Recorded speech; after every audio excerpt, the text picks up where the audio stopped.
Hello everyone and I hope आप सब बढ़िया होंगे। तो finally we are back with one of the most important video, much awaited video है और आज 2024 की स्ट्रेटेजी की बात करेंगे। स्टार्ट करने से पहले जस्ट कुछ पॉइंट्स मैं बोलना चाहूँगा, तो उनको आप प्लीज़ ध्यान से सुन लीजिएगा।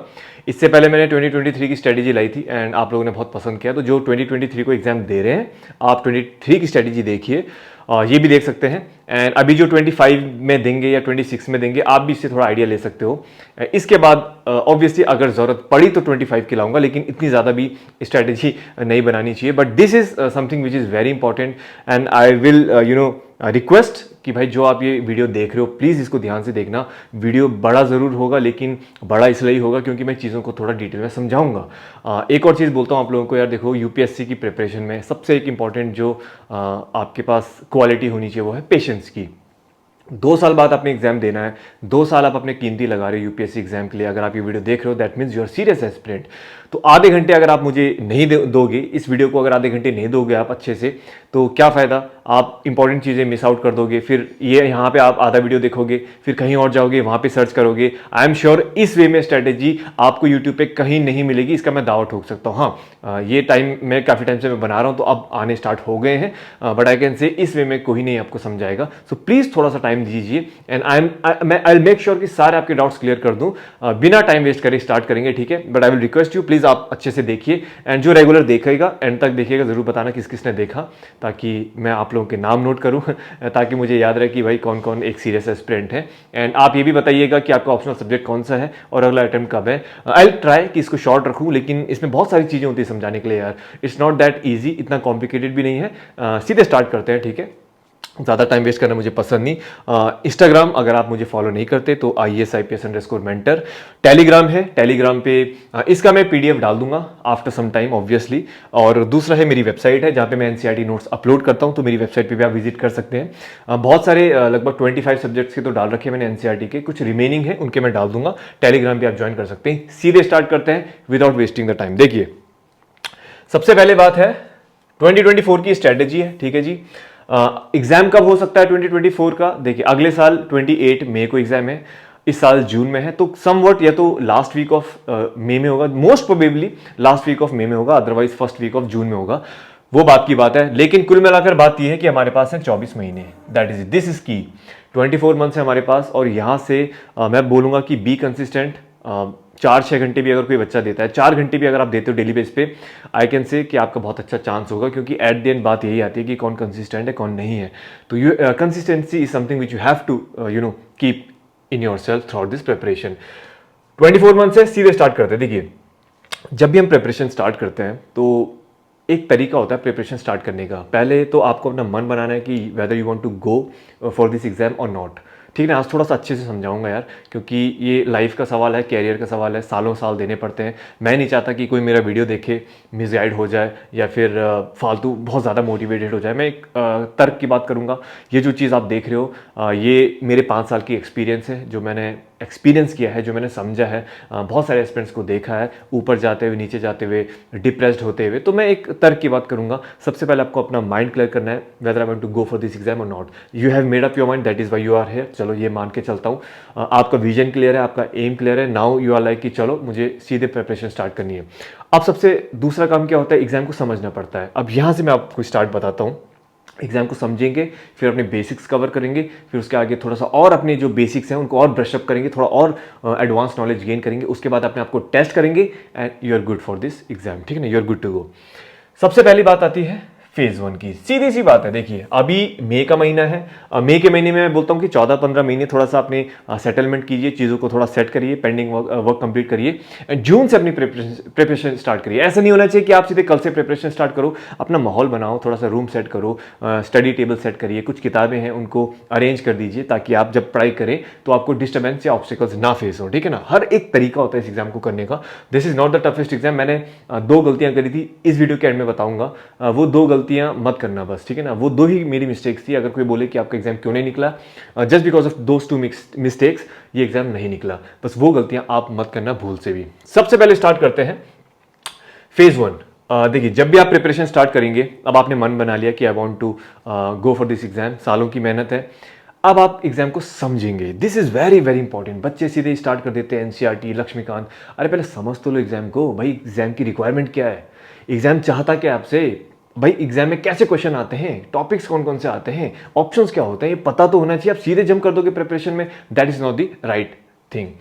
एक महीना स्टार्टिंग का, यानी कि जून का महीना, ठीक है जी। फेज 1 है जून, इसको मैंने 5 फेजेस में इसको डिवाइड किया है टोटल, ठीक है ना। तो दिस इज द फेज 1, ठीक है। फेज 1 है आपका जून, यानी कि इस साल का जून 2022 का एक महीना है। इस एक महीने आपने सिर्फ एक महीना देना है अपने आपको क्या करना है, सिलेबस का एनालिसिस करना है और पीवाईक्यू का ओवरव्यू करना है। एनालिसिस नहीं, ओवरव्यू। अब मैं बताता हूं सिलेबस का एनालिसिस मतलब क्या होता है। आपने पहले प्रीलिम्स का सिलेबस मैंने अपने टेलीग्राम पे डाला है, जाके देख सकते हो। सिलेबस को आपने देखा पहले, प्रीलिम्स में क्या क्या कंपोनेंट्स हैं, 7 टॉपिक्स हैं, अलग अलग सब्जेक्ट्स हैं। सिलेबस का एनालिसिस भी मैंने कर रखा है, तो वो भी देख सकते हो, उससे आपका काम आसान हो जाएगा। प्रीलिम्स का, मेंस का तो वैसे ही अपने में ही थोड़ा एक्सपेंडेड सिलेबस रहता है, लेकिन मेंस का भी मैं आने वाले टाइम में पोस्ट कर दूंगा। बट टिल देन जून के महीने में आप क्या कर सकते हो, टॉपिक को सर्च करिए, टॉपिक बाय टॉपिक सर्च करिए गूगल पे, या फिर टॉपिक बाय टॉपिक आप यूपीएससी टॉपिक है उसके आगे यूपीएससी लिखिए गूगल पे, आपको उससे रिलेटेड चीजें आ जाएंगी, कौन कौन से क्वेश्चन आते हैं। बस आपको समझना है कि इस टॉपिक में कितनी वेराइटी है, इसके सब टॉपिक्स कौन कौन से हैं, दैट्स इट। ज्यादा डीप में नहीं घुसना है, मोटा मोटा आइडिया होना चाहिए कि जो यूपीएससी का सिलेबस है उसमें कौन कौन से टॉपिक्स आते हैं, उसके क्या क्या डायमेंशंस हैं और उसके क्या क्या फॉर्म्स हैं, ठीक है। ये आपको सिलेबस समझना है, मतलब आइडिया होना चाहिए। अगर मैं आपसे पूछूं कि भाई बताइए एंशिएंट में क्या क्या आता है, अब आप लोग एंशिएंट में नहीं पता, that should not be the case. आपको पता होना चाहिए कि भाई एंशिएंट में क्या क्या आता है। जैनिज्म में आता है, बुद्धिज्म आता है, भक्ति मूवमेंट आते हैं, ठीक है, अलग अलग एम्पायर्स थे एंशिएंट में, हड़प्पा सिविलाइजेशन, आईबीसी, ये सारी चीजें मोटा मोटा आइडिया होना चाहिए। आई एम नॉट जस्ट सेइंग कि आप डीप में जाओ, मोटा मोटा idea, that is more than sufficient. उसके बाद आपको क्या करना है, ये दोनों चीजें पैरेलल चलेंगी, और सिलेबस की कॉपी और पिछले 3 साल के पेपर 24/7/365 आपके डेस्क पे होनी चाहिए। जब भी आप भटकोगे तो हमेशा इन दोनों चीजों को रेफर करोगे, these are the most authentic resources, ठीक है जी। अब बात करते हैं पीवाई की ओवरव्यू, ठीक है। ओवरव्यू लेना है, मतलब कि सॉल्व नहीं करना है। यहाँ पे बच्चे बोलते हैं कि हमें कैसे समझ में आएगा, हमने तो पढ़ा नहीं है। सॉल्व नहीं करना है, आपने ओवरव्यू लेना है, आइडिया लेना है कि कौन कौन से सवाल आए थे, किस किस सब्जेक्ट से आए। जब सिलेबस थोड़ा कर लोगे इजिली आप कनेक्ट कर पाओगे, कैसे कैसे क्वेश्चन आए थे, क्या ऑप्शंस रखे हैं यूपीएससी ने, कौन करंट से कितना था, टफ है, आसान है, थोड़ा आइडिया लेना है, ताकि यू नो कि what this exam is all about and what is the actual requirement of this exam. अगर ये दोनों करते हो तो थोड़ी सी मिस्टेक है, it is guide for the next 24 months. ये है आपके रियल गाइड, ठीक है ना, ये है आपके असली mentor for the next 24 months, ठीक है। Clarity about the exam, exam के बारे में थोड़ा अच्छे से आइडिया लगेगा, एंड ट्रस्ट में जब जो एग्जाम को जितना अच्छा समझेगा उसका एग्जाम क्लियर करने की प्रोबेबिलिटी सबसे ज्यादा होगी। ये चीजें मैंने कभी नहीं करी थी स्टार्टिंग 2-3 साल, काश मुझे भी ये पहले पता होता, ठीक है ना। Figure out important topics, important topics बोलते हैं, इंपॉर्टेंट टॉपिक्स कहां से पता चलेगा, अरे भैया 3 साल के पेपर उठाओ, वो जो टॉपिक्स आ रखे हैं उन्हीं में से इस साल पेपर एग्जाम में पेपर आएंगे, और मैं वो टॉपिक्स ऑलरेडी प्रिपेयर करके पोस्ट भी कर दूंगा कि इसमें से पेपर आएंगे, लिख के ले लेना, उसमें से 25-30 टॉपिक्स आएंगे, गारंटीड है, ठीक है। हेल्प इन स्ट्रेटेजी मेकिंग, अब स्ट्रेटेजी बनानी पड़ती है। मैं कैसे बना रहा हूँ ये स्ट्रेटेजी, बिकॉज मुझे पता है कौन कौन से डायमेंशन है, किस सब्जेक्ट का वेटेज ज़्यादा है, किस में से यूपीएससी ने कितने क्वेश्चन पूछे हैं, किस सब्जेक्ट का या किस टॉपिक का रेलेवेंस ज़्यादा है आज की डेट में, और इंपॉर्टेंट कौन सा है। तभी तो स्ट्रेटेजी बना पाओगे जब पता होगा आपको अच्छे से एग्जाम के बारे में, कितने पेपर हैं, कितने वेटेज है उनका, कौन कौन से टॉपिक्स हैं, सब टॉपिक्स कौन से हैं, यूपीएससी कैसे पूछ रहे हैं, ट्रेंड एनालिसिस पास्ट में, तो ये सारी चीज़ें होती हैं। बूस्ट कॉन्फिडेंस, जब आपको एग्जाम के बारे में पता होगा तो ऑलरेडी आप कॉन्फिडेंट रहेंगे अंदर से कि I know about this exam, I know who I am going to face in future, and that is the main thing, ठीक है जी। चलिए अब बात करते हैं दूसरा, थोड़ा फिर भी कोशिश करूंगा मैं थोड़ा शॉर्ट रखने की, लेकिन जो चीज़ बतानी है, देखो आप लोग बिगिनर्स हो, मार्केट में बहुत भटकाया जाता है। मैं नहीं चाहता कोई भी बिगनर गलती से एक ऐसी चीज़ ज्वाइन कर ले जहाँ पे 50,000, 1 लाख, 1.5 लाख उसने भर दिए, और फिर बाद में वो यूपीएससी की तैयारी स्टार्ट करे, फिर उसे पता चले यार ये तो मेरे बस के नहीं है, या फिर यहाँ पे गाइडेंस नहीं मिली। आई डोंट वांट दैट, मेरे साथ हुआ है, मैं नहीं चाहता आप लोगों के साथ हो। पैसा समय आपका बचे यार, सब बहुत से मिडिल क्लास फैमिली से आते हैं, पुअर फैमिली से आते हैं, हर इतना हार्ड अर्न मनी होता है। आई डोंट वांट कि आपका एक भी पैसा बर्बाद जाए, इसलिए मैं ये चीज़ बनाता हूँ। वरना मेरा तो अच्छा खासा बैच चल रहा है यार, and I am living a good life, but मैं चाहता हूँ कि बहुत से ऐसे नीडी पीपल हैं जिनको ज़रूरत पड़ती है, तो उनके लिए सब करता हूँ मैं, ठीक है। उसके बाद आती है फेज 2। पहला फेज था एग्जाम को समझ लिया भैया, अच्छा समझ में आ गया यूपीएससी है क्या, रिक्वायरमेंट क्या है। सेकंड फेज, अब सीधे जंप करेंगे पढ़ाई पे, क्लियर कट बात। ये फेज जो कि आपके पास 2 महीने है, 24 महीने है, तो इस फेज को मैंने ठीक ठाक टाइम दिया, ना ज्यादा कम ना ज्यादा, टोटल 6 मंथ्स है। I have given this phase total 6 month, that is 180 days. Phase 2 में आपको कुछ नहीं करना है, आपको सिर्फ 3 चीजें करनी है। एक एनसीईआरटीज, सॉरी वीकली शेड्यूल, ठीक है ना, आपने वीकली बेसिस पे एनसीईआरटीज करनी है। न्यूज़पेपर इज समथिंग जो आपको एवरीडे पढ़ना है, आज से लेके, ठीक है ना, आज से लेके टिल योर एग्जाम डे तक। ये तो एवरीडे आपको न्यूज़पेपर पढ़ना है, प्लीज पढ़ लीजिए। 30 minutes, 40 minutes, 1 hour, does not matter. Beginner हो 2 घंटे दे सकते हो, cut it down to 45 minutes, that is more than sufficient. But this is the key, please do not ignore this thing, ठीक है ना। जो बहुत से बोलते हैं कि ये छोड़ दें, एनसीईआरटी छोड़ दें तो हो जाएगा, न्यूज़पेपर छोड़ दें तो हो जाएगा, ये छोड़ दें। यार पहले आपने तैयारी भी स्टार्ट नहीं करी, आप छोड़ने की बात कर रहे हो। खुद सोचो, इज दिस लॉजिकल थिंग? आपके तरह ही इतने सारे एस्पिरेंट्स दिन रात एक कर रहे हैं, कुछ नहीं छोड़ रहे हैं वो, तो सिलेक्शन किसका होगा फिर? खुद सोचिए। अब यहां पे करना है एनालिसिस प्लस सॉल्विंग। सॉल्विंग मतलब कि इसके साथ एनसीईआरटी के साथ, मान लीजिए आप पॉलिटिकल साइंस की एनसीईआरटी पढ़ रहे हो, मैंने एनसीईआरटी पे भी वीडियो बना रखा है कि कौन कौन सी इंपॉर्टेंट एनसीईआरटीज हैं जो खरीदनी है, जिसके नोट्स बनाने और डिटेल में पढ़ना है। जो बेसिक एनसीईआरटी से एक बार रीडिंग करो and that is more than sufficient. इसके नोट्स भी मैंने एनसीईआरटी के अपने वेबसाइट पर डाल रखे, you can also check them out, ठीक है। यहाँ पर जैसे मान लीजिए आपने जैसे अपना एक 6 महीने का शेड्यूल बना दिया कि चलो पहले 15 दिन पॉलिटिकल एनसीईआरटीज, 1 महीना हिस्ट्री क्योंकि बड़ी है, और 20 दिन ज्योग्राफी, ऐसे ऐसे करके आप डिवाइड कर सकते हो। डेली का 30-40 मिनट न्यूज़पेपर, वीकली बेस पे रेस्ट करना है, थोड़ा रिवीजन करना है, ऐसे कर सकते हो आप। एंड द मोस्ट इंपॉर्टेंट कि मान लीजिए स्टार्टिंग में आप 15-20 दिन पॉलिटी पढ़ते हो, तो पॉलिटी के ही पीवाईक्यू लगाओ, और वो वाले क्वेश्चंस लगाओ तो थोड़े आसान है, और लेटेस्ट वाले लगाना। बहुत सी बुक आती हैं जो लास्ट 20 से 30 ईयर्स के पीवाईक्यू देते हैं। Don't go for that much, मतलब बुक खरीदो बट स्टार्ट सॉल्विंग लेटेस्ट वाले। सबसे पहले 2018 से लेके 2021 के सॉल्व करिए, ठीक है। स्पेशली इस साल का तो आपके लिए बहुत इंपॉर्टेंट है, 2022 का। उसके बाद जब ये सॉल्व हो जाएंगे देन गो फॉर 2015 टू 2017, ऐसे ऐसे करके पीछे जाओ। बहुत से बच्चे क्या करते हैं 1998 से स्टार्ट करते हैं। ऐसा नहीं है कि वो इंपॉर्टेंट नहीं है, इंपॉर्टेंट है, बट ट्रेंड चेंज हो रहा है, क्वेश्चंस का तरीका चेंज हो रहा है, पैटर्न चेंज हो रहा है, तो वो आपको समझना है, समझ रहे हैं। अब बात आती है इसका फायदा क्या है इस फेज का। ये फेज 2 है, ये एक conceptual clarity foundation building phase है। पहले आपने नक्शा तैयार किया, पहले आपने तो ये चीज़ ठानी कि मुझे बनाना क्या है, आपने एक बिल्डिंग बनानी है। अब आपने प्लानिंग कर दिया है कि बिल्डिंग बनाने के लिए क्या क्या चाहिए, ठीक है जी। अब जब बिल्डिंग बनाओगे तो सबसे पहला उसका जो फाउंडेशन है वो मजबूत करोगे, that is very very important. अगर नींव कमजोर हो गई तो कितनी भी बड़ी बिल्डिंग बना दोगे ना, वो बिखरेगी ही बिखरेगी। तो आपको अपना फाउंडेशन बहुत बहुत बहुत गहरा करना है, बहुत गहरा करना है, तब आप कितनी भी बड़ी बिल्डिंग बनाओगे ये कभी नहीं टूटेगी। लेकिन आजकल के डेट में क्या होता है, बच्चे अपनी नींव उनकी बड़ी कमजोर रहती है और बिल्डिंग बनाते चले जाते हैं। ऑब्वियसली एक दिन के बाद ये बिखर जाती है। समझ रहे होंगे मैं क्या कहना चाह रहा हूँ। स्ट्रॉन्ग बेस फाउंडेशन, कंसेप्ट बहुत क्लियर रहेंगे। 25 से 30 क्वेश्चन, 10-15 क्वेश्चन डायरेक्टली एनसीईआरटी से पिक होते हैं डायरेक्टली, ठीक है ना। स्टेटमेंट सीधे रख दी जाती है, मैं प्रूव भी कर दूंगा, मैंने किया भी है 2021 के पेपर में। 25 से 30 क्वेश्चन ऐसे होते हैं जिनका बेसिक्स, यानी कि जो बेसिकली हेल्प करते हैं, यानी कि जो एग्जाम्स में क्वेश्चंस आते हैं उसका कहीं ना कहीं जो फाउंडेशन है या उसका जो रूट है वो एनसीईआरटीज होते हैं। यानी कि एनसीईआरटी में मान लीजिए एक टॉपिक है जैसे कि universal declaration of human rights, exactly NCERT मतलब यूपीएससी के पीवाईक्यू में पूछा गया है, ठीक है जी। राइट टू प्रॉपर्टी एनसीईआरटी में है डायरेक्ट, ये भी दे रखा है, ठीक है ना। राइट टू लाइफ ये भी दे रखा है। बहुत सारे ऐसे क्वेश्चंस हैं, तो एनसीईआरटी को पढ़ने का ये भी सबसे बड़ा फायदा रहता है। आप तो एक तो फाउंडेशन मजबूत होगा, आगे की जो पढ़ाई करोगे वो अच्छे से होगी। जब आपका फाउंडेशन मजबूत है, कंसेप्ट क्लियर है, तो आगे की चीज़ें टफ नहीं लगेंगी आपको, वो भी आसान लगेंगी। ऑथेंटिक सोर्स है, ऑब्वियसली ऑथेंटिक सोर्स है जिसको आप रिलाय कर सकते हो, जिसके इन्फॉर्मेशन पे आप टोटली रिलाय कर सकते हो, blindly you can stick to that. आपको उसमें टेंशन नहीं लेना है। कंसेप्चुअल क्लैरिटी जैसे मैंने बोला इंटरकनेक्टेड, सारी एनसीईआरटीज हिस्ट्री वाला जो एस्पेक्ट है हमेशा उसको कनेक्ट करती है, और history politics and political science sorry, and आपका ज्योग्राफी और इकोनॉमी, ये हमेशा हर एनसीईआरटी में इसका बेसिस आपको दिखेगा। इकोनॉमी पढ़ोगे लगेगा ज्योग्राफी पढ़ रहे हो, पॉलिटी पढ़ोगे लगेगा हिस्ट्री पढ़ रहे हो, हिस्ट्री पढ़ोगे लगेगा इकोनॉमी और पॉलिटिक्स पढ़ रहे हो। तो it is that much of interconnected. तो आपको इस चीज़ की टेंशन नहीं लेनी है, बस आप पढ़ते चले जाओ, चीज़ों को समझते चले जाओ, it is very easy for you. मैंने क्वेश्चन आर आस्क्ड डायरेक्टली जैसे मैंने कहा है, ठीक है ना। अगेन जो बेसिक एनसीईआरटीज होती हैं जैसे 6 to 10 की, एक बार रीडिंग करिए, नोट्स मैंने अवेलेबल करा रखे हैं, पढ़ लीजिए, उन्हीं पे ऐड ऑन कर सकते हैं। इंपॉर्टेंट एनसीईआरटीज की भी मैंने लिस्ट दे रखी है, सेंड कर रखी है। वीडियो भी बना रखा है, तो उसको मल्टीपल टाइम्स पढ़िए, ठीक है जी। ये हमारा फेज 2 हो गया, 6 मंथ्स के लिए चलेगा। एक और चीज़ मैं आप लोगों को बताता हूँ, जो ये मैं प्लान बताता हूँ, ऐसा नहीं है कि आपको 110% आपको ये ब्लाइंडली फॉलो करना है। मैं नहीं कहता, मैं कभी नहीं कहता कि आप किसी भी चीज़ को ब्लाइंडली फॉलो करो।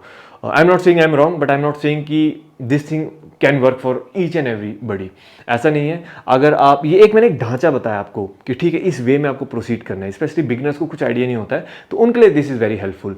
आपको क्या करना है इसमें से, मान लीजिए आपको अगर चेंजेस करने हैं, कि आपको लगता है कि यार थोड़ा मैं थोड़ा सा चीज़ों को कम ग्रैस्प करता हूँ, मुझे 6 नहीं, मुझे 7-8 महीने चाहिए एनसीईआरटी के लिए, कोई दिक्कत नहीं है, दे दो, कोई दिक्कत नहीं है, चलेगा। अगर आप बोलते हो कि यार एनसीईआरटी तो पढ़ रखा है मैंने, मैं आर्ट्स स्टूडेंट हूँ, बेसिक्स मेरे बहुत ज़बरदस्त है, I am not happy, I don't want to give 6 months, I just want to give 4 months, ठीक है, तो भाई ठीक है, जो 4 मंथ्स देना चाहता है दे दीजिए।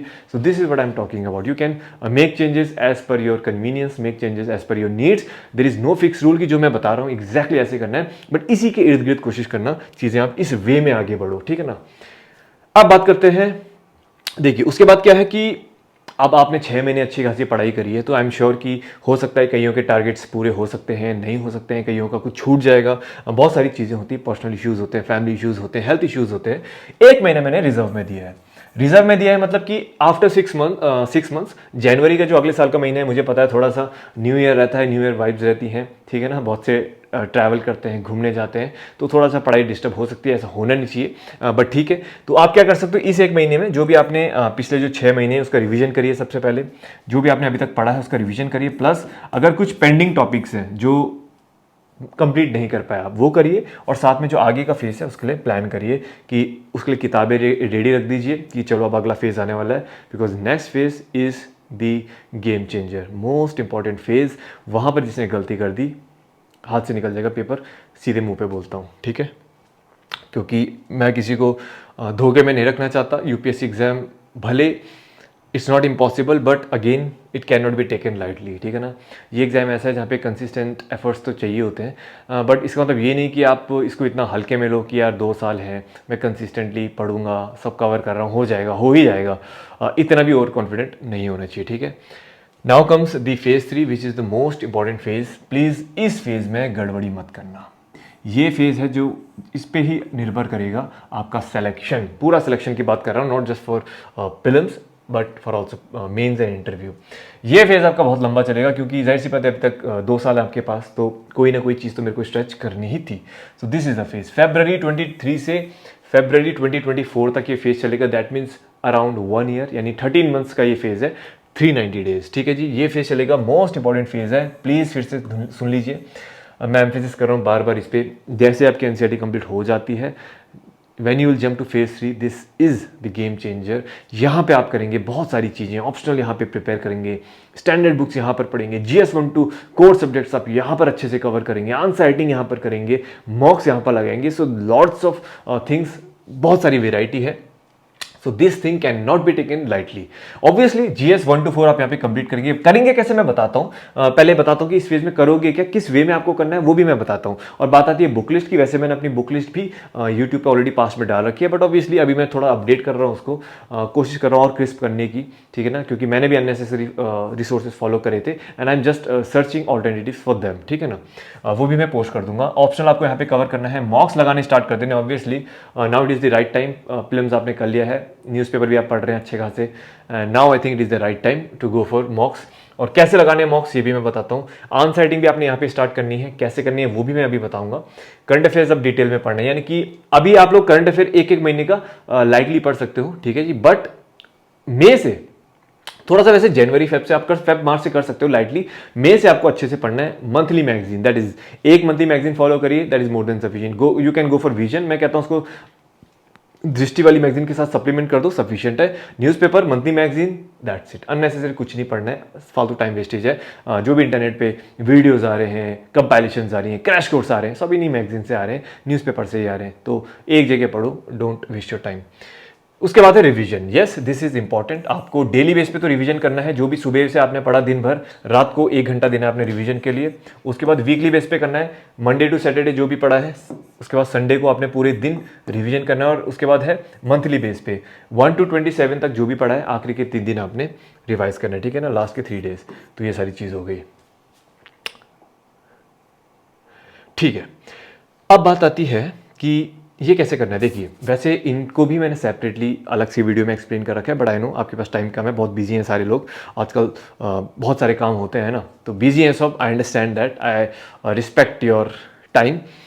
GS 1 to 4 कैसे आप कर सकते हो? सबसे पहले जो मेजर सब्जेक्ट्स हैं, पहले आपने सिलेबस को अगर अच्छे से देखा होगा, पहले अगर आपने सारी चीज़ें जो मैंने बताई वो करी होंगी, मतलब करोगे, सब अपने आप समझ जाओगे, बट मैं थोड़ी हेल्प करता हूँ। जैसे कि polity, economy, history specially modern, geography with mapping specially physical and Indian, और उसके बाद जो आपकी आता है लास्ट इन्वायरमेंट, ठीक, इनको पहले आपने कवर करना है। हो सकता है आप दे सकते हो 15-20 दिन आपने पॉलिटी को दे दिए, 15-20 दिन इकोनॉमी को दे दिए, या फिर 2 सब्जेक्ट्स आप लेके चलना चाहते हो साथ में, वो भी कर सकते हो, बट क्योंकि वहाँ पे इतनी सारी चीज़ें हैं तो आई विल से कि 1 सब्जेक्ट एट अ टाइम करिए, और दूसरे सब्जेक्ट जो आप कंप्लीट हो जाएगा उसको पहले सब्जेक्ट के साथ रिवाइज करिएगा, समझ रहे हैं? पहले आपने पॉलिटी कंप्लीट करी 20 दिन के लिए, उसके बाद इकोनॉमी स्टार्ट कर दी। जब इकोनॉमी स्टार्ट करोगे तो पहले जो पॉलिटी कवर किया था उसको इकोनॉमी के साथ रिवाइज करिए। क्यों?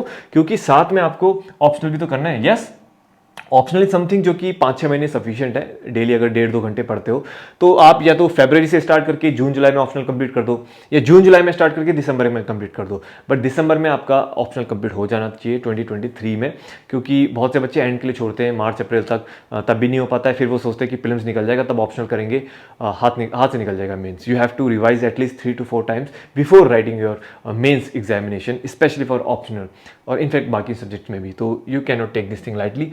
मॉक्स प्रीलिम्स की, जैसे आपने पॉलिटी स्टार्ट करी तो प्रीलिम्स के मॉक्स लगा सकते हैं सेक्शनल वाइज, या फिर वीकली बेस पे एक मॉक लगाइए। आफ्टर 5-6 मंथ्स आप पूरा फुल लेंथ मॉक्स लगा सकते हो, ठीक है जी। अब बात करते हैं आंसर राइटिंग का। देखो, आंसर राइटिंग का तरीका क्या, आंसर राइटिंग का मैंने बहुत डिटेल में वीडियो बनाया था, तो आई होप आप अगर उसको देख लें तो काफ़ी बेटर रहेगा। बट आंसर राइटिंग के लिए क्या कर सकते हैं आप, देखिए, what you have to do is कि, वैसे मैं कोशिश करूंगा कि इन सारे वीडियोस की लिंक डाल दूँ डिस्क्रिप्शन में, but obviously I have to search them, I have to go for it. But अभी मैं आपको लाइटली एक बता देता हूँ चीज़ें। जैसे कि आंसर राइटिंग का क्या सिंपल सा प्रोसीजर होता है। आंसर राइटिंग एक स्किल टेस्ट है आपका, ठीक है ना, ये सिर्फ आपका स्किल टेस्ट होता है। It's not just about knowledge तो होगा ऑब्वियसली, वो तो पहली प्राइमरी रिक्वायरमेंट है, but the second thing is कि स्किल्स भी डेवलप होनी चाहिए। तो ऐसा नहीं है कि आपकी एक ही दिन में आंसर राइटिंग आप बोलोगे आज से करता हूँ अगले हफ्ते से इंप्रूव हो जाएगी, ऐसा नहीं है, it takes time.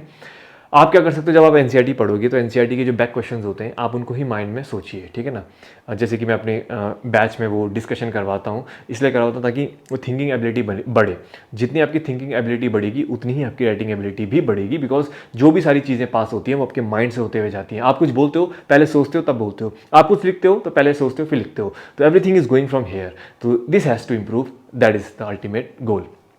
So now what you have to do is कि जैसे आप एनसीईआरटी स्टार्ट करते हो, अब what you have to do is कि एनसीईआरटी के पीछे जो बैक क्वेश्चंस होते हैं आप उनको माइंड में सोचिए। अगर चैप्टर अच्छे से पढ़ा है, जो बैक क्वेश्चंस को माइंड में सोचिए, okay what could be the answer, कौन कौन से मैं पॉइंट्स ऐड कर सकता हूँ, that is more than sufficient. बाकी आप आंसर राइटिंग करना चाहते हैं तो बिल्कुल कर सकते हैं, 5-5, 10-10 मिनट का, जब तक एनसीईआरटी चल रही है थोड़ी सी आपकी स्किल डेवलप हो जाएंगी। अब जब आप मेन इस फेज में आएंगे, फेज 3 पे, आई एम नॉट सेइंग कि फुल लेंथ टेस्ट लगाइए, नो। ऑल्टरनेटिव बेस पे आप 2-2 क्वेश्चन सॉल्व कर सकते हैं। आफ्टर 2-3 मंथ्स आप फिर एक मॉक लगा सकते हो, यानी कि PYQ आपने पढ़ा है, नॉलेज गेन किया है, तब आप एक full answer writing practice start कर सकते हैं। बट आंसर राइटिंग के लिए मैं कहता हूँ कि ऑनलाइन या फिर थोड़ा सा टेस्ट सीरीज ज्वाइन कर लेनी चाहिए। This is something which is very important. मैं कोचिंग को कभी भी प्रेफर नहीं करता हूँ, नहीं रिकमेंड करता हूँ, बट एक तो आपका आंसर राइटिंग हो गया और साथ में ऑप्शनल। अगर यहाँ पे आपको लगता है ज़रूरत है, समझ में नहीं आ रहा है, खुद से प्रिपेयर नहीं हो रहा है, तो तब आपको लेना पड़ सकता है, ठीक है ना। एग्जाम के साथ कोई खिलवाड़ नहीं। रिवीजन का मैंने बता दिया है। जीएस हाउ मैंने बताया, जैसे कि मेजर सब्जेक्ट्स करिए पहले, I have explain this. Optional 4 to 5 months, दिसंबर तक कंप्लीट हो जाना चाहिए, फरवरी इज डेडलाइन। फरवरी के बाद भी अगर आप ऑप्शनल खींचते हो तो देखो इतना अच्छा खासा टाइम है आपके पास, तब भी आपने कवर नहीं किया तो यानी कि कहीं ना कहीं आप कंसिस्टेंट नहीं थे, कुछ गलतियां करी हैं, तो आगे फिर वो गलतियां क्रिएट कर सकती हैं बड़ी बड़ी प्रॉब्लम्स। मॉक्स आंसर राइटिंग मैंने बताया, स्टार्टिंग में शॉर्ट टेस्ट दीजिए, 15 क्वेश्चन सॉल्व करिए, 20 क्वेश्चन सॉल्व करिए। आफ्टर 3-4 मंथ्स आप फुल लेंथ मॉक लगा सकते हैं। Same goes for answer writing. Current affair, limited resources. Current affair में बहुत कन्फ्यूजन होती है, मेरे को भी बहुत कन्फ्यूजन थी, मैं भी बहुत सारे रिसोर्सेज फॉलो करता था, online offline, multiple magazines, multiple crash courses, but to be frank it's all wastage of time, ठीक है ना। लिमिटेड क्वेश्चंस आते हैं, 1-2 मैगजीन पढ़ो, सफिशिएंट है, सब कुछ उसमें कवर है। हम दुनिया भर की वेबसाइट फॉलो कर रहे हैं, 2-2 मैगजीन फॉलो कर रहे हैं, ऑनलाइन किसी का कंपैरिजन देख रहे हैं, खुद से पढ़ना नहीं है, खुद से मेहनत नहीं करनी है। This is not the good attitude. Newspaper is very important. Newspaper एक सबसे प्राइमरी सोर्स है। एक मंथली मैगजीन कोई भी फॉलो कर लो, विजन इज गुड।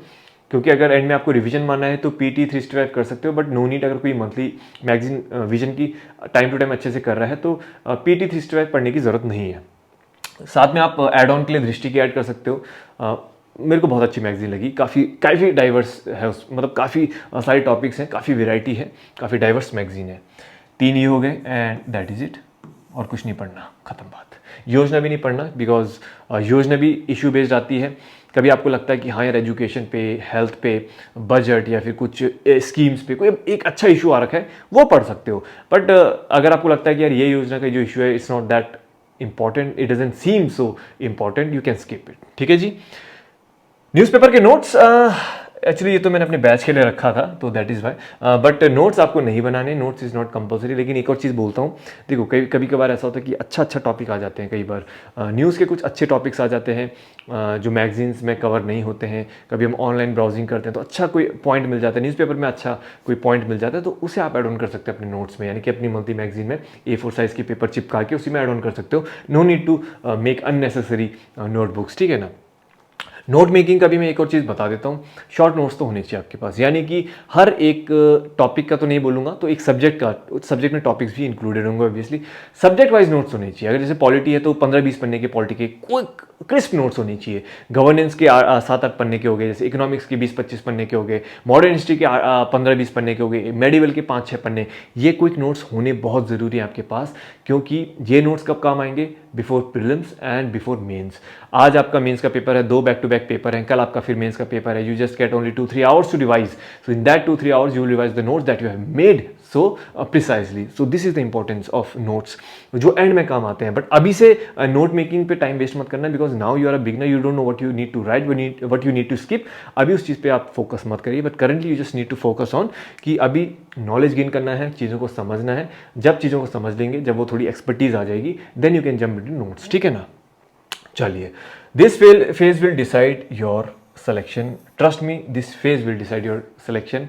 आगे पीछे थोड़ी गड़बड़ी रहे, समझ में आता है। यहाँ पर अगर आपने गड़बड़ी कर दी, क्योंकि यहाँ पे टिक टिक का हिसाब है, 1 साल है, ऑप्शनल नहीं प्रिपेयर किया तो आगे वो ऑप्शनल टेंशन देगा। आंसर नहीं करी अभी तो बाद में फिर दिक्कत होगी। मॉक्स अभी से स्किल्स नहीं डेवलप करोगे, एकदम से नहीं होती skill development, it takes time. ठीक है जी।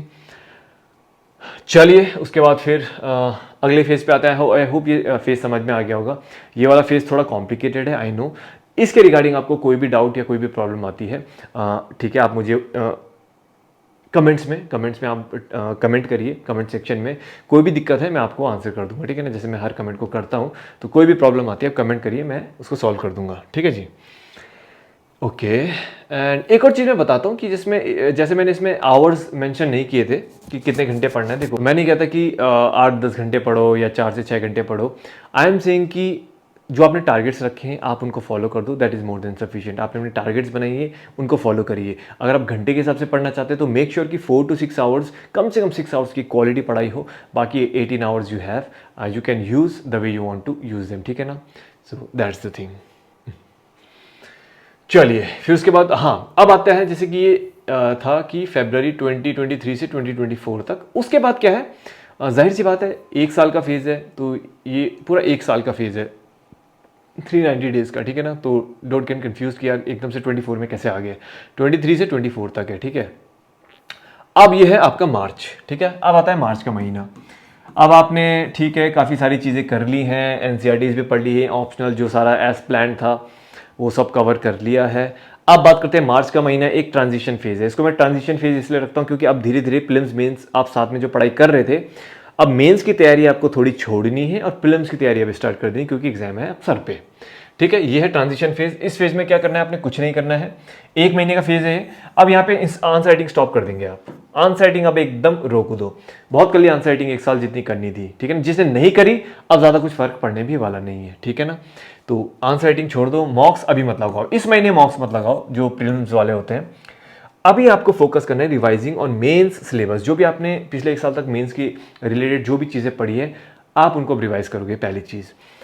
साथ में ऑप्शनल, जो भी ऑप्शनल आपने पढ़ा है उसका भी एक बार रिवाइज आपने करना है, क्योंकि उसके बाद आपके पास प्रीलिम्स के 2 महीने प्रीलिम्स के लिए हैं सिर्फ। उसके बाद प्रीलिम्स दोगे तो आपके पास टाइम नहीं बचेगा चीज़ों को आगे करने के लिए। 2-3 महीने आप नहीं करोगे तो भूल जाओगे फिर। दैट इज़ वाई यहाँ पे ऑप्शनल आपको रिवाइज करना ही करना है। एंड नोट्स मेड जो आपने नोट्स बनाए हैं मेंस के स्पेशली वो रिवाइज करने हैं, एंड करंट अफेयर तो ऑब्वियसली आपको कंटिन्यू करते ही रहना है। Last but not the list is complete pending topics if any. वैसे तो देखो बचना तो नहीं चाहिए यार, बट अगर आपका कोई इंपॉर्टेंट टॉपिक बचता है जो आपको लगता है कि आप कवर कर सकते हो, फिर आप उसको कवर कर सकते हो। That is it, this is what you have to do in this phase. ठीक है, तो ये चीज़ हो गई है। I hope it is very clear, अच्छे से समझ में आया होगा। अब मूव करते हैं लास्ट फेज में, which is again the most important phase, and this phase is something okay, चलिए थोड़ा यहाँ पर चलिए देखिए, this is phase 5 and this phase is of 2 months, अप्रैल और मई, ठीक है ना। ये आपके 2 महीने का है phase. Most probably exam May end में ही होगा, आई एम श्योर, लेकिन it can also go up to June first week, तो कोई टेंशन वाली बात नहीं, इट विल हार्डली मैटर, ठीक है ना। जिसने 24 महीने अच्छे से पढ़ लिया तो उसके लिए एक हफ्ता कुछ ज़्यादा मैटर नहीं करेगा, ठीक है ना। 60 डेज है यहाँ पे, ये 60 डेज हैं क्रुशियल आपके प्रीलिम्स के लिए। यहाँ पर मेंस की चीज़ें अब एकदम रख दो साइड, बहुत हो गया जितना मेंस पढ़ना था, ऑप्शनल साइड रख दो, मेंस के जो स्पेसिफिक सब्जेक्ट्स हैं उनको साइड रख दो, मेंस की जिस तरीके से आप पढ़ाई करते थे सब साइड रख दो। यहाँ पे आपको करनी है 2 या 3 चीज़ें। पहला है, अब यहाँ पे आपको लगाना है मॉक। नॉलेज आपके पास है, you just need to keep practicing, अपने स्किल्स को यहाँ पे डेवलप करना है, अपने वो हिट एंड ट्रायल मेथड्स को एक्सपेरिमेंट करना है, वाइल्ड गेसिंग, एलिमिनेशन, जो अलग अलग ट्रिक्स होती हैं उसको अब आपने टेस्ट करना है कि वो वर्क कर रही है नहीं कर रही, सो दैट मेन डे के दिन आप उसे यूज़ कर पाओ। कौन सा सब्जेक्ट स्ट्रॉन्ग है, कौन सा वीक है, कहाँ पे आपकी नेगेटिव ज़्यादा हो रही है, कहाँ पे कम हो रही है, कहाँ पे वाइल्ड गेसिंग अच्छी चल रही है, कहाँ पे 50-50 में अच्छा स्कोर कर रही है। ये सारे परम्यूटेशन कॉम्बिनेशन यहाँ पर मतलब वो थ्रू आउट द डे होते हैं, बट यहाँ पर अब उसको आपने अप्लाई करना है, जो भी आपने लास्ट 1 ईयर चीज़ें सीखी हैं करी है। मॉक्स एंड पीवाईक्यू भी थोड़ा क्वेश्चन देख लीजिए। क्यों? क्योंकि यहाँ पे फोकस करना है आपने मोर इंपॉर्टेंट टॉपिक्स। हालांकि मैं भी इंपॉर्टेंट टॉपिक्स बताऊंगा when the time will be right. Currently I am not telling the important topics, क्योंकि इंपॉर्टेंट टॉपिक्स बताते ही बच्चे सिर्फ इंपॉर्टेंट पढ़ते हैं, which I do not want, because at the end there is no guarantee कि important topic से भी क्वेश्चन आएंगे कि नहीं आएंगे। UPSC is unpredictable, so that is why we can not take risk. और जब आपके पास अच्छा खासा 24 मंथ्स है, so why are you just limiting yourself? Don't limit yourself, cover each aspect of this examination so that you are on a better position as compare to other aspirants, ठीक है। उसके बाद बात करते हैं revision. This is the की, बस revise करना है, जो भी पढ़ा है रिवाइज करना है, और जो भी इंपॉर्टेंट टॉपिक्स हैं, इंपॉर्टेंट टॉपिक्स आपके पीवाईक्यू के जो टॉपिक्स हैं रिपीट होते हैं बार बार, those are your important topics and that is it, you have to just keep on revising those things, ठीक। Last but not the least, no touching new material. अब तो भैया भूल से भी मत सोचना कि मैं कुछ और नया उठाता हूँ या किसी और का क्रैश कोर्स ज्वाइन कर लेता हूँ या फिर ऑनलाइन ये दिख रहा है वो दिख रहा है। All these are charming things, देखने सुनने में बड़ा मज़ा आता है, बट यूजलेस है, ठीक है ना। अगर कोई दावा करता है कि आपका 1 महीने में एग्जाम निकलवा देगा, वो दावा गलत होता है, ठीक है ना। ऐसा नहीं होता है यार, साल भर की मेहनत है। कोई बच्चा साल भर से मेहनत कर रहा है वो बेवकूफ़ नहीं है, ठीक है। उसको फल पहले मिलेगा जो दिन रात रगड़ के सालों साल मेहनत कर रहा है। अगर आपको लगता है कि साल भर मेहनत ना करके किसी बेस्ट कोचिंग का हम क्रैश कोर्स ले लेंगे एग्जाम निकल जाएगा, फ्रेंड्स यू आर मिस्टेकन, ठीक है ना। You are being looted over here, so be very careful before you do confirm those acts। चलिए, तो अब सीधे this is the phase 5 and total 2 months and boom, जिसका एग्जाम निकलेगा अभी कमेंट सेक्शन में कर दो अपना नाम, अभी से ही मेरे कमेंट सेक्शन में डाल दीजिए कि मैं 2024 में दूंगा। और आप में से आई होप कि जो एग्जाम निकालता है, तो there are many things that I have to share with such aspirants, ठीक है। मुझे पता नहीं चलता है, लेकिन मेरा कोई भी एस्पिरेंट अगर एग्जाम निकालता है तो you have no idea what I have in for you, ठीक है। And last the most important thing is कि ये 5 क्वालिटीज़ आपके पास होनी चाहिए। इनमें से 2 क्वालिटीज़ मेरे पास नहीं थी, मैं आपको बताता हूँ कौन सी नहीं थी, मतलब कि जिनको मैंने लाइटली लिया था, जिनको मैंने फॉलो नहीं किया था। सबसे पहला जो आपके पास है सेल्फ बिलीफ। देखिए यार, अपने पे विश्वास करिए, ठीक है ना। You should believe in your self. बहुत से आएंगे, बहुत से जाएंगे, डिमोटिवेट करेंगे, अरे ऐसा है वैसा है, तुम्हारे बस के नहीं है, इंटेलिजेंट लोगों का काम है, तुम नहीं कर पाओगे, ये वो। Don't focus on that bullshit, believe in your self. If you have thought of giving this exam, if you have thought of clearing this exam, you will clear, but please believe in your self. भूल जाओ पूरी दुनिया को क्या बोलती है, अपने भी विश्वास करो, सबसे पहली चीज़। दूसरा बात है patience. Again I don't know कितने बच्चों ने पूरा वीडियो देखा होगा, बट आई एम श्योर किसी बच्चे ने अगर ये पूरा वीडियो देखा होगा, एंड ये सारी चीज़ जो मैं बता रहा हूँ अगर आप अप्लाई करोगे, I can guarantee you will rise, ठीक है ना, यू विल डेफिनेटली राइज।